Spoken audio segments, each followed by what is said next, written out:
All right, for the longest time, this is a '06 Hyundai Tiburon, 2.7 V6 liter, and it was ticking really bad. Figured it was a lifter, looked it up, couldn't really see nothing couldn't really find nothing. I found a few videos of, it's the valve lash lifter or lifters in there need to be replaced. Could be a bearing went bad, and this thing was ticking so bad, I mean, it sounded almost like a tractor running.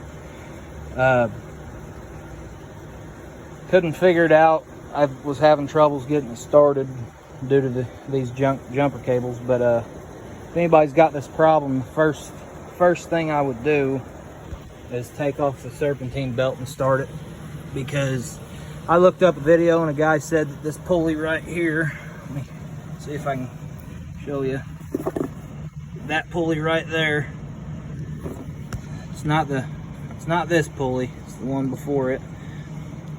He said that this thing goes bad, which I can't hear no noise now, but it does have a little play back and forth.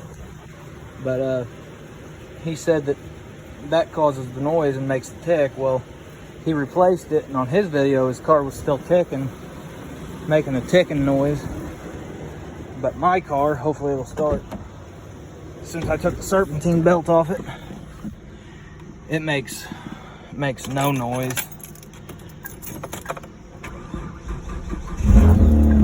Fires right up now.